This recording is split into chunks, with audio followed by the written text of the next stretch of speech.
Alright, here are another 18 AAA games in our Claw 8 ROG Ally and Steam Deck competition. GTA 6 will not be coming for a very long time, but to tide you over, we do have this, the medieval Grand Theft Auto you didn't know you needed. Horses instead of cars, swords for guns, and of course, lots of nudity. Really not that much. But how about that age-old question? Where should you play it? Given how crap Kingdome Come Deliverance ran on the Steam Deck, a 2018 game, I didn't expect this to run as well as it did. 1280 by 800, settings on low. Here are the various VRR options. FSR balanced runs very decent. Overall staying nicely above that 30 FPS target we're using for our handheld games. Medium settings is one bridge too far and isn't quite playable on the deck, even on performance mode. But still, very surprising I was able to play this game on the deck as well as I did. Next, our Ally. Starting on medium where the deck left off, 1600 by 900 resolution with FSR on balance gives us frame rates very close to 60 FPS. Very nice. Even high settings is decently stable between 40 and 50 frames. Ultra is where the Ally poops out with dips below 30 FPS. FSR on performance helps, but again I'd rather not stoop that low. Lastly, the Claw. How will Intel's mighty chipset perform? 1600 by 900, medium settings and FSR unbalanced. We got maybe a few more frames than the Ally. Pushing up those settings here is high with FSR on balance. Like in the Ally, we get very decent frame rates, perhaps even slightly higher. And lastly, the ultimate test. Can the Claw hold its own on Ultra? I'd say it's a definite maybe. The frame rate hovers right around 30 FPS and it depends on your tolerance for dips if you're willing to play this way. But maybe all that horsing around is too much for you. All you want to do is sightseeing of New York. You've always wanted to see the city from above. Or maybe relax a bit in Central Park. Or just take part in one of the many street activities. Whatever's your fancy, here are the performances for our three powerhouse devices. Here's FSR3, XeSS and iGTI. This last one being Insomniac Games' own super sampling solution. All of these are set to dynamic with a target of 60. And 60 FPS on the Steam Deck for this PS5 game would be pretty insane. Generally speaking, the differences are relatively small. Even with Insomniac's own super sampling method, I don't see a large difference. So I'm going to be sticking with the tried and true FSR3 from here on out. Thus far we've been running on medium settings with limited success. Let's start by dropping the settings to low, and then very low settings. Now we're talking. Graphics took a significant hit, but the game runs significantly better. It's definitely playable, but to be honest, it feels borderline illegal to play a beautiful PS5 game like Spiderman this way. Alright, with the Steam Deck baseline established, let's see what we can do on the Ally and Claw 8. Here's the Ally out of the box. High settings, 1920 by 1080, with all the different super sampling engines. And again, I'm going with FSR3, although I don't see a whole lot of difference between any of them. Overall, a very solid performance from the Ally. And here's everything next to each other. On very low, we're already approaching that 60 FPS, even on 1920 by 1080. But we're not done yet. Let's see how the Claw performs.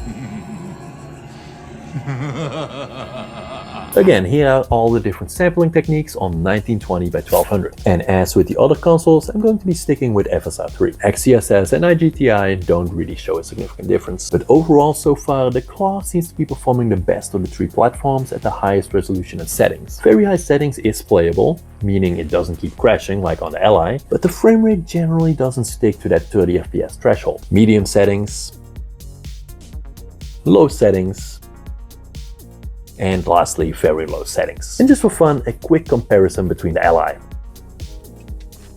After a very long wait, Final Fantasy VII Rebirth is finally on PC, and it is glorious. Here's how it runs on the deck, Claw, and Ally. Let's start here. 1280 by 800, settings on low. There is no super sampling available, just variable resolution scaling, which is set to 50% minimum by default. And I have to say, the first area I picked here in this little village didn't look too great. Generally, we get frame rates anywhere from 23 to 32 FPS or so. And fear not, because when we move out of the village into more rural areas, things look a lot better. The Steam Deck doesn't deal well with large crowds, and I know exactly how it feels. Out in the open, with the same settings, we generally get frame rates anywhere from 33 to 45 FPS, depending on what's going on. And even during battles, the frame rate generally holds up and stays above that coveted 30 FPS mark. This here is on the Ally, 1600 by 900 resolution, medium settings, giving us a good range from 29 to 37 FPS. Very similar frame rate to the Steam Deck. But even though the graphics on the deck look nice, there is a night and day difference here. I mean, look at these details. It's amazing. And of course, this test wouldn't be complete without pushing the graphics up another notch. So here's the performance on high. Not bad either, to be honest. Solid 28 to 33, 34 frames, and it usually kind of sits around the 33 frames really. And here's low settings if you're more inclined to performance over graphics. I'm shallow, so I don't run that way. But let's see how the claw handles that true and tested boss fight we're so familiar with by now. Here's high settings, very similar to the Ally on similar settings and resolution, I'd say. And for good measure, medium and low settings as well. Just for fun, here's how the three consoles perform on low settings next to each other. Due to the resolutions, it's not exactly apples to apples, but you get a bit of an idea how they perform next to each other. So far so good, the three devices perform admirably with 2025 latest releases. But let's take a bit of a stroll through history to 2023 and 2022's AAA releases. And for all the 2024 AAAs, check out this video right here. We arrive at the year 2024. I guess my time travel equipment isn't that precise. Kendrick and Drake have beef, the presidential elections, and of course the year that Taylor Swift brought Travis Kelce on stage. But also Tekken 8, the game with the longest running video game storyline, according to the Guinness Book of Records. How does it run? Let's find out. Steam Deck first. 1280 by 800 medium settings. FSR2, Catmull ROM by Cubic, and XeSS all unbalanced. Very well playable with all the three scaling methods. But FSR2 seems to be getting out on top with better performance and fidelity. Very decent frame rates, well above 30 FPS from the old deck. For the Ally, maximum resolution of 1920 by 1080 at 30 watt TDP for both the Claw and the Ally for all of these games. Medium settings, and FSR2 comes out on top again. The Catmull ROM by Cubic might run a little faster, but it doesn't look great. Lastly, there's the Claw. Let's see how this powerhouse performs under the same settings as the Ally. We're going once again with FSR and very decent performance. When we line them all up, it's interesting to see that the Ally actually seems to be running this a little bit better than the Claw 8. 1 point for the Ally. Another game not released in 2023 is Sons of the Forest. It's a survivor if it had a plot, cannibals, and some surprisingly disturbing monsters. When this came out in early access, I couldn't even play it on the deck due to constant crashes. But let's see how the version 1.0 fares. 1280 by 800 on high settings and FSR3 on balanced is immediately off the table. But if we take the settings down a notch with FSR on performance, we actually get a decent frame rate. Same with low settings and FSR on balanced. Both are very playable. The Claw and Ally of course knocked this out of the park. Both at 1920 by 1080 resolution, high settings. And surprisingly it seems that the Ally has the upper hand yet again. Not by much, but the frame rate is slightly better. Here are medium and low settings for both devices in a static environment. When actually playing, both perform well, but the Ally still seems to have the upper hand with a slightly higher frame rate. Immortals. We'll put their name to the test. Immortals of Aveum is criminally overlooked and everybody should play this game. And I mean, come on, who doesn't want to play a Battle Mage FPS? Meaning you're shooting green, blue and red blow-ups from your fingers. There's a lot more to this game than that, but that's not what we're here for, so let's see how it runs. Let's not beat around the bush. This game is playable on the deck, but it won't look pretty. If you've been taking your AAA games with a healthy dose of Steam Deck, you'll be well familiar with the phenomenon. 1280 by 800 on low settings. Performance and ultra performance are the way to go if you want to stay around that 30 FPS mark. But since ultra performance looks like crap, we should really go with performance mode. Here's the Ally on the other hand. 1680 by 1050, medium settings. All the various FSR modes. Balanced is well playable and stays right around that 30 FPS mark, with maybe a few drops here and there. Very similar to the performance on the Claw. Here she is. Same resolution on medium settings. FSR on balanced comes right in around 30 FPS. Looks like a draw to me. There is no cooler robot in Robocop than Ed 209. Please put down your weapon. You have 20 seconds to comply. And in 2023, he got his own game. Robocop Rogue City. For an older game, it has to be said, all three of the consoles struggle quite a bit with this game. Here's the Steam Deck. 1280 by 800, settings on low. FSR3 wins out, but during gameplay fluctuates pretty wildly. Trying the same on the Ally. 1920 by 1080, medium settings. XeSS versus FSR, and again FSR wins. But it does run decently stable with frames anywhere from 30 to 45 FPS. Lastly, the Claw, and it has quite a bit of trouble running this game. On medium settings, anywhere with a good amount of debris and smoke, the game chugs to a halt, which I didn't notice as much on the Ally or even the Steam Deck. With settings on low, everything seems to be running decent, but it seems to run much better on the Ally or even the Steam Deck for the moment. I have a confession to make. I still haven't finished Baldur's Gate 3, but I've made some big strides towards completion. I finally reached Baldur's Gate. So, Baldur's Gate 3 is actually Steam Deck verified, believe it or not, but they must not have reached Baldur's Gate yet either. Because let me tell you, my poor deck is struggling here. This is outside on a busy street of Baldur's Gate. Both medium and low settings are chugging with significant drops all over the place. Inside things look a lot better and often reach well into the 40s. but performance mode here is a must, but even then it still chugs. Both the Ally and the Claw, as expected, play significantly better. 1650 by 1080 on high settings, the Ally has some trouble, but the Claw performs really well, as you can see here. Steady frame rate at the highest settings with FSR on balanced. For the Ally to catch up, we need to downgrade the settings to medium, also achieving a more stable frame rate. Both of the newer devices run this game very well and it looks amazing on both. Let me ask you this, when did you know Resident Evil 4 was the single best game ever created? For me, it was during the siege in the village. This game is Steam Deck verified, meaning all handhelds should run this without any problems. But can we max it out? The Steam Deck actually holds up surprisingly well. Here's 1200 by 800 with all the different presets. Clearly, we're not going to be running this maxed out, but I was very surprised to see that even the ray tracing setting is playable on the Steam Deck and looks amazing. Moving on to the Ally, I was actually a bit surprised. 1920 by 1080, performance mode looks great, as expected. Graphics prioritization looks decent too, but look at the ray tracing and max settings. The Ally struggles significantly with both of these. Let's see how the Claw does. The Claw knocks the Ally out of the park. With the same resolution, both ray tracing and max settings run without problems at very decent frame rates. It's very interesting to see that both the Ally and the Claw have their own strengths and weaknesses, and there are games that run significantly better on one or the other. Currently, the score is 4 for the Claw, 3 for the Ally, and 2 draws. Despite all the hate Harry Potter gets because of whatever J.K. Rowling has or hasn't said at this exact moment in time, I reread and enjoy the books every couple of years. Hogwarts Legacy might not be on the same level, but it's still a really good game. The Steam Deck on its native resolution, 1280 by 800, using all the different FSR settings, performs well in a static setting, with balanced as usual, giving midway between semi-decent graphics and performance. Moving around in the game world gives us frames anywhere from 25 to 30 FPS. Moving to performance makes things a little better. I was hopeful this could run on high settings, but that doesn't seem to be the case. But surely for the Ally we can bump those settings to high and get good performance, right? It's much more stable than the Steam Deck at much higher resolutions for sure. But moving around still gives us those dreaded drops below 30 FPS. Lowering to medium settings, however, gives us very solid performance. Thus, the Claw is our last hope to run this game on high on a handheld. Will it perform? 1920 by 1200, high settings, FSR unbalanced. It does slightly better than the Ally, but even the newer Claw has some trouble staying on the 30 FPS frame rate target. And let's move down to medium settings with FSR unbalanced, which gives us a nice frame rate between 34 and 37 frames, even when moving around the game world.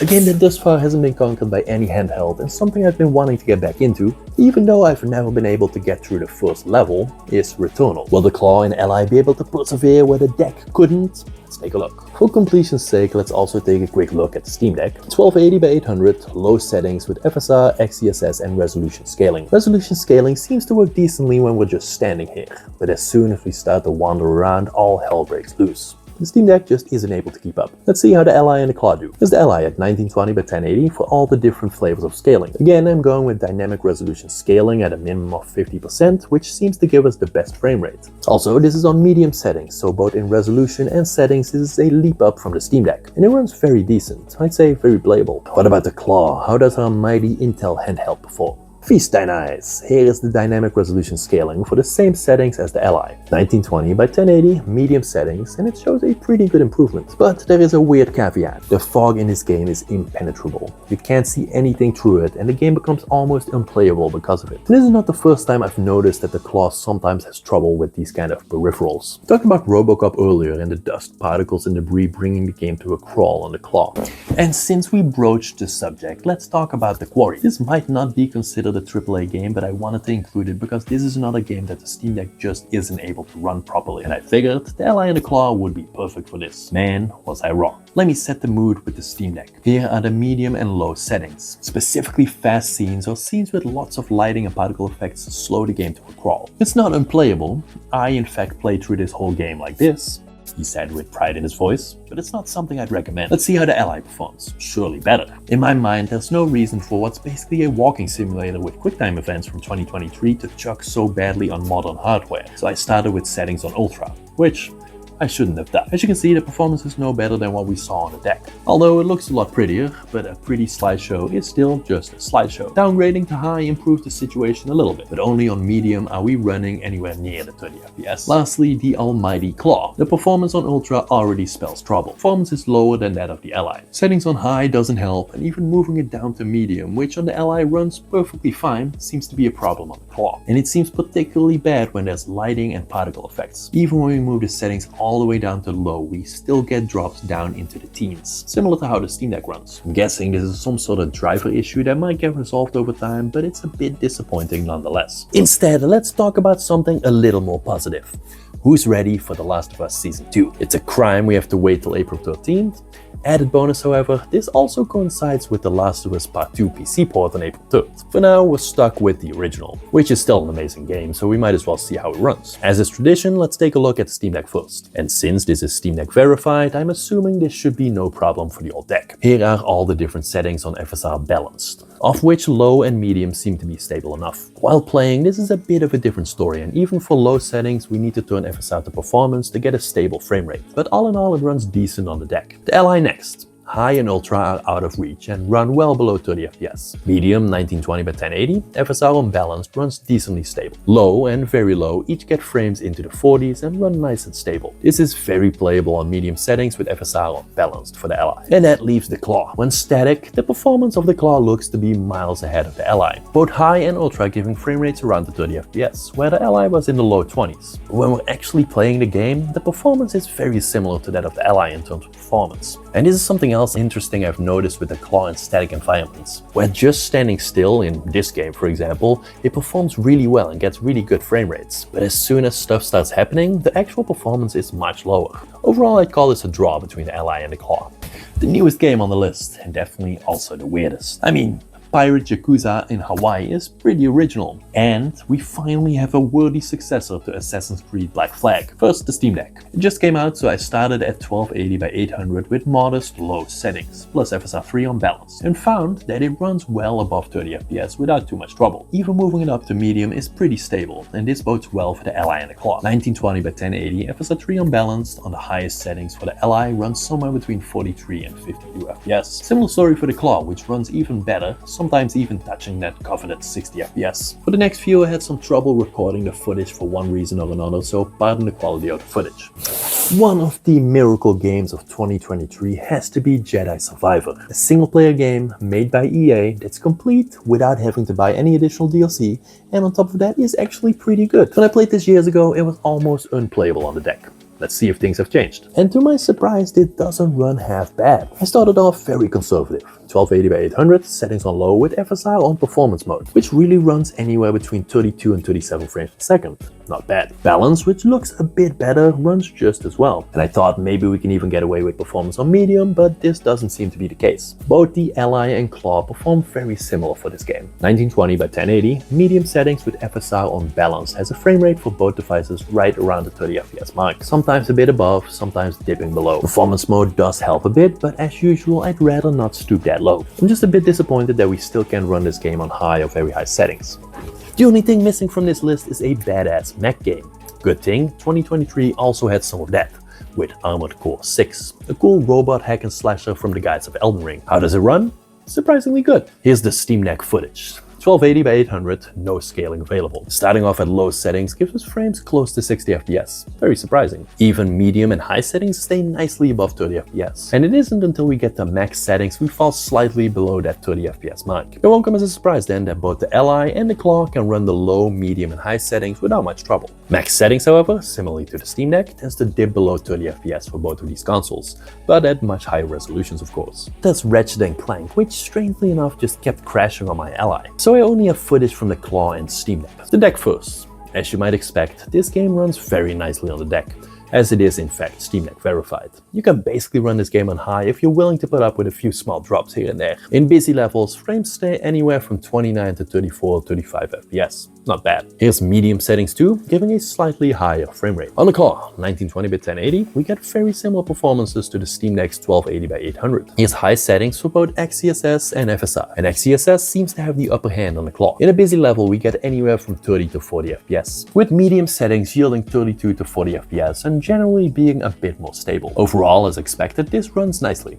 Lastly, I wanted to do a quick test on Call of Duty, but there are two problems. One, I only have this one Call of Duty. Call of Duty 6, the latest one, has an overwhelmingly negative rating on Steam, so I'm not going to spend 70 big ones on that. And 2, I can't get this to run on either the Ally or the Steam Deck, meaning I only have claw footage. But I wanted to show it anyways. This is the claw, 1920 by 1200, with everything maxed out, which mostly runs above 30 FPS, but in really busy levels has some dips. Also, as you might have noticed, I don't play this game online, so this is all based on the campaign. When we drop the settings to a kind of medium-high conglomeration, frames stabilize a bit and mostly stay firm around the 40 to 45 FPS, sometimes reaching into the 50s and other times dipping to the 35s. This runs surprisingly well, and if you want to go for more performance during the multiplayer, throwing on low settings with a reduced resolution gives some pretty good frame rates, almost touching the 90s. And that's it for this video. 18 or 19 games tested on the Steam Deck, Claw and Ally. Let me know what you think, and if you have any other games you'd like me to try out, check here for all 2024's AAA games tested on the Claw, Steam Deck and Ally, and over here for 10 of the best roguelikes money can buy, and I hope to see you in the next one.